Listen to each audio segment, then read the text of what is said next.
PA football news. We're here with Rich Rogers, the Wyalusing football coach. Your second year in Wyalusing, correct? Third year. Third, coming up third, yep. I'm getting old. I don't remember all this stuff. Hey, time flies. Last year, the year before, you guys set the bar pretty high. Yeah. By going into the playoffs and playing Mount Carmel. Right. Last year, not so much. Yeah. You finished 4-6. Yeah, disappointing year. Like I said, to come in the first year, 14 years, losing seasons, to be able to turn it around, get their first winning season, and then, like you said, the first round of the playoffs, go down to Mount Carmel and play a pretty tough game. That second year, honestly, we came in as a staff, and I think all of us said 8-2 at the worst, looking at just, you know how you talk as a staff, you're looking over the schedule and knowing what you have, and all of us felt like, we should be in every game. Obviously, Troy was head and shoulders above everybody, but we honestly felt like, 8-2 at the worst, 9, if we beat Tawana 9-1, that's what we were thinking. Started out 3-0, went down to Montgomery, got into a dogfight, and got our first loss, and just the wheels just came off after that, and only won one game the rest of the way out. So we've had a lot of time to think about it, go over it and over it and over it in our mind. And it was like the perfect storm of several different things. Yeah. A lack of senior leadership. One, one of our leading rusher, leading tackler, who was a senior, had some discipline issues the year before and felt like he couldn't really be who he needed to be, and then also had some issues on staff that we had to take care of. So you put all of it together, and now I think I've finally come to grips with it and understand. Okay, that's how it happens. So yeah, that's how it unfolds, and then you got to brush yourself off, put that behind you. And right. So the number one thing that you learned last year, what do you think the number one thing you learned last year, going 4-6 and having a rough season? I think my biggest lesson coming in this year was my number one job is to protect this program. Protect this program against anybody, anything. And we've had some distractions coming into this year. And I think it was a Ronald Reagan quote that I brought in one of the first days and just said, your number one job in government is not to tell people what to do, it's protect the people. And my number one job as a head football coach is protect this program ultimately against anyone or anything that's going to hurt it. And I told the kids right up front, hey, if you're somebody that might hurt this program and, to coming in with bad attitudes or some way going to hurt us in any way, if we can't have you, I'm sorry. Everybody's got to be pulling in the same direction. And I can't have anybody hurting this program, so we'll do whatever we need to protect it. And we had to have conversations with different community members, some parents, former coaches, whatever. It's whatever has to be done. I've really felt that was job one this year. And before the camera rolled, we talked about the numbers of the players compared to 20, 30, 40 years ago. Right.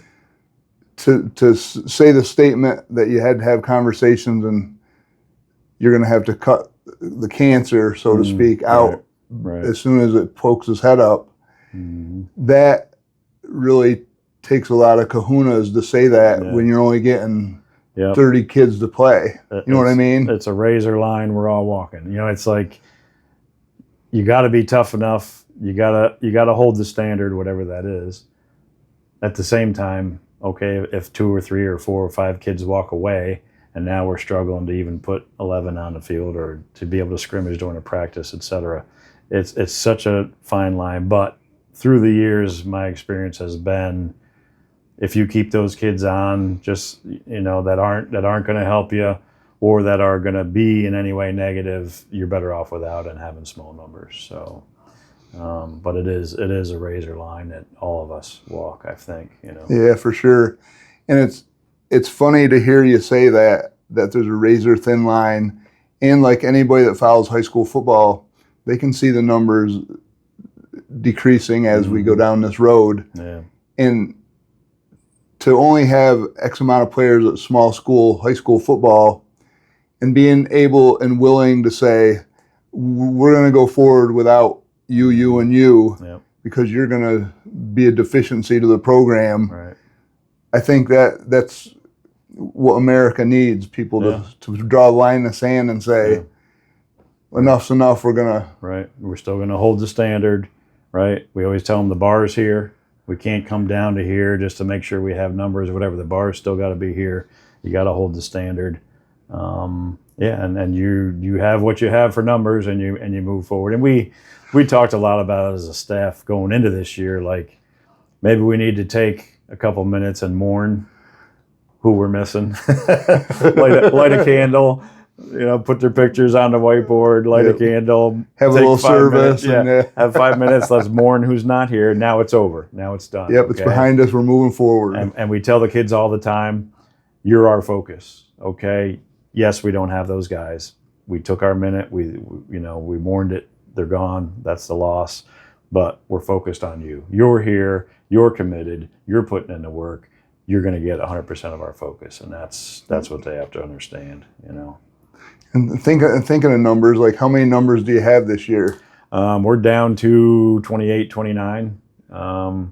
We actually have 3 kids in concussion protocol right now. We've got another 2 or 3 banged up. So, in helmets, full pads tonight, stretching, doing pregame, we had 25. So, that's where we are. Last 2 years, we started with 31, I think, right in there. And I think we had 31, 32 to start this year, but that's where we are now. Like I said, first game tomorrow night, we had 25 in pads tonight. So. Who do you play tomorrow night? North Penn, yep, down to Island Park tomorrow. So, yep. You got, and just by me as a football fan looking at both of you guys, they're climbing the mountain and you're climbing back up the mountain. Yeah. And it's like, if I was to pick a game, and I may or may not have picked a game in the paper, and it's such an even match, like. You got to flip a coin almost to pick North Penn or Wyalusing because it's the first game of the year. You have no idea what, Yeah. And that's why I love high school football because it's such a great thing. Yeah. It's a new year. It's a new opportunity. It's, regardless of what last year looked like and how frustrating it may have been, it's a new year and the excitement's there and, you're ready to go again. So.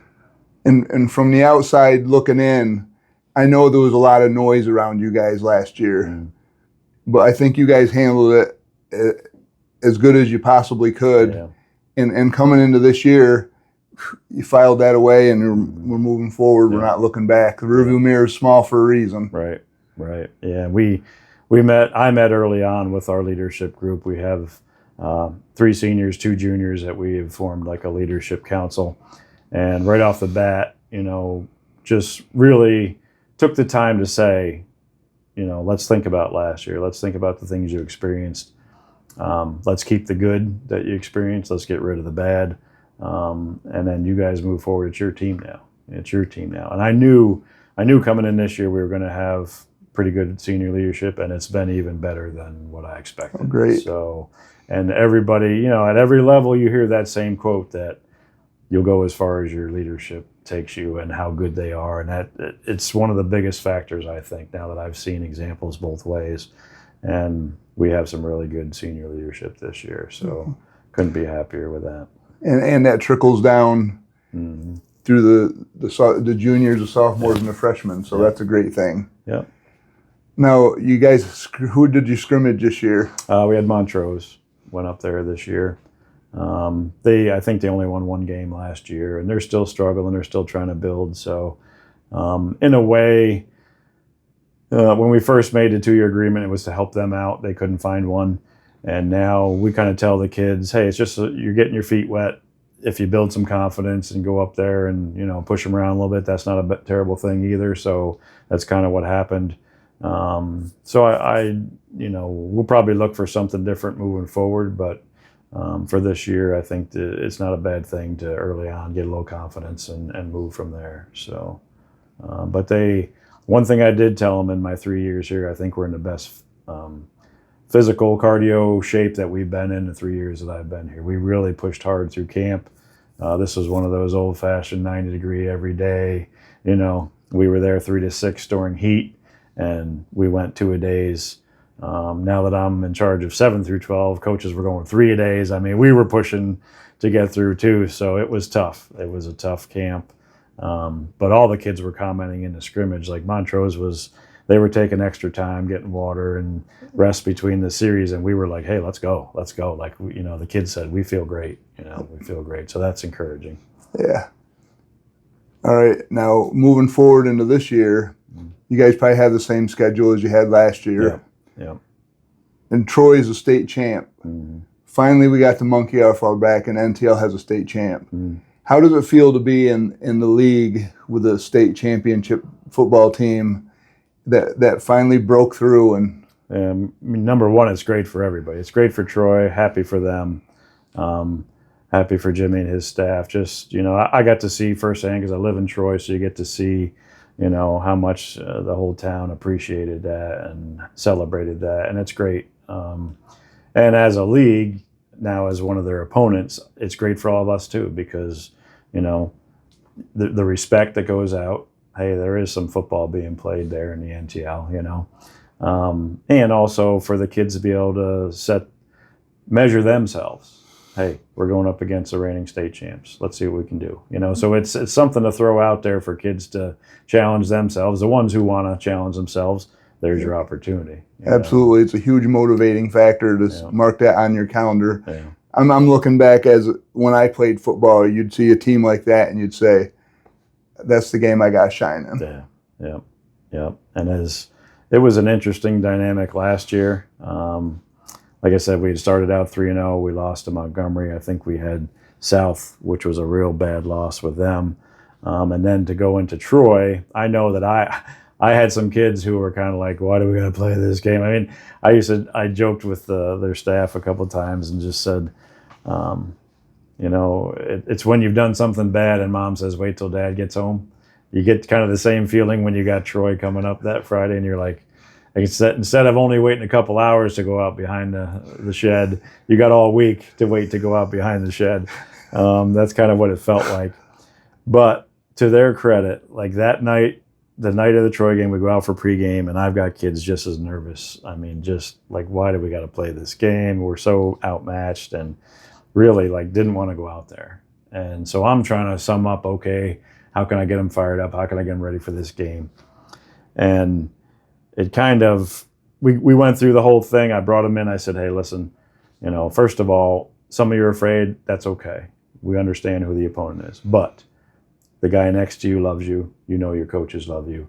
And perfect love casts out fear. So you don't have to be afraid. You're not alone out there. If you're going in for a tackle, 2 or 3 guys are going to help you out. We're going to gang tackle. If you're running the ball and you're trying to get yardage, 2 or 3 guys are going to jump in and help try and push the pile. We're going to get going.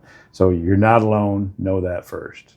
They didn't totally buy that, but they started to come around. But then they were playing along. Yeah. But I got a feeling came over me like I hadn't had since when I played, and I was like, and I think it's more like a fatherly thing, like when there's a bully in the neighborhood and your kids, are about to face him, whatever. You're like, as a dad, you're like, hey, I'm gonna go take care of that bully myself. So I'm going through the locker room like, somebody give me your helmet. You don't want to go out, give me your helmet. I want a piece of these guys. I was mad at that point. Like, my kids are afraid, so you're more disappointed. Yeah, whoever the bully is, I want to go take them on myself, so the kids could see that I was like, let me out there. I'll go take them on, and that got them going. So by the time we finally took the field, they were ready to go. And everybody who saw that game knows that what we did that first half, just be who we are, 2 yards in a cloud of dust, and just keep coming after you. And, to our credit, I still keep hearing from people say, wow, what a game plan you had and how much effort your kids gave that first half. And basically, Dover, Delaware, and Wyalusing. That's it. The only 2 teams that made their starters go into the second half, basically. And I said, I'm still waiting for my thank you card for getting them ready for the state playoff run. But, no, it was fun, and I was so proud of the kids. We come in at halftime, and we just celebrated. It was, you don't typically see that at a halftime speech, but we told them, listen, years from now, you're going to tell your kids, you're going to tell your grandkids the night that you went out and went toe-to-toe with the state champs, you know, and hung with them for a half. So they were proud of that.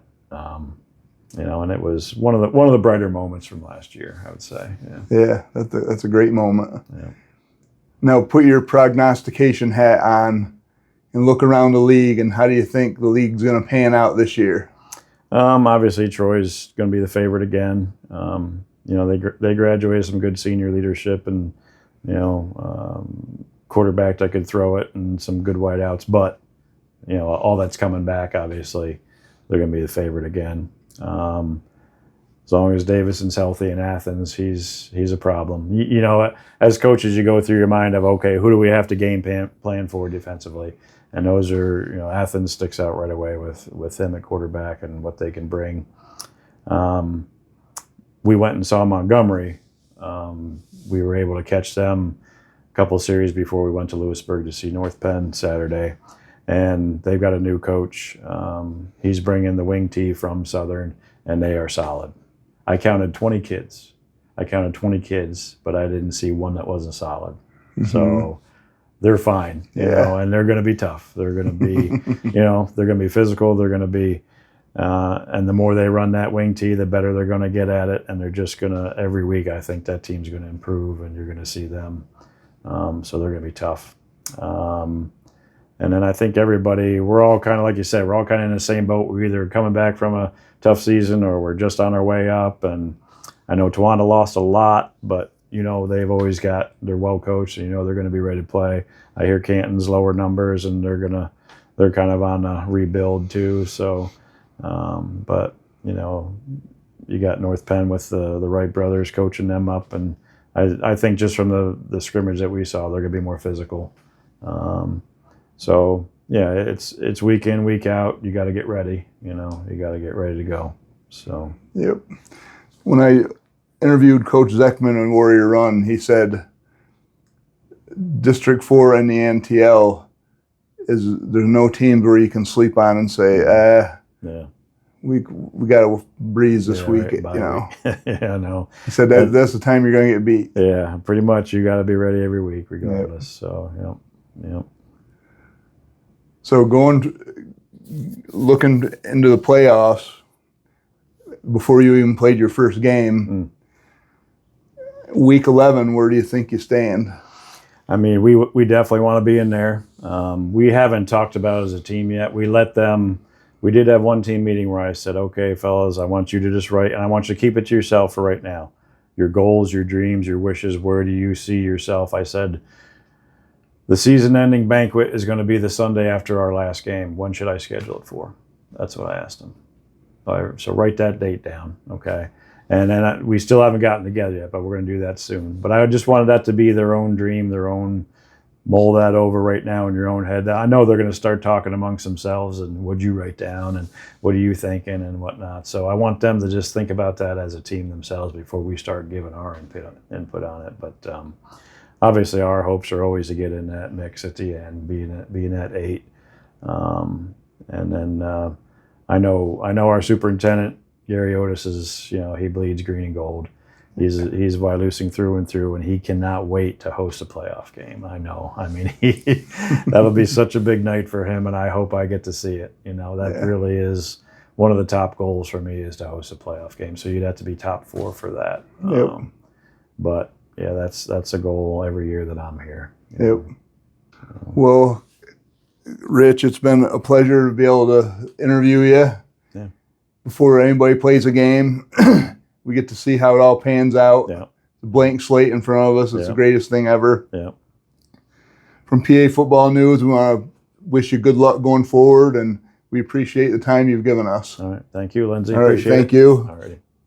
We'll see you during the season, and hope to see you in week 11, 12, and 13. Sounds good.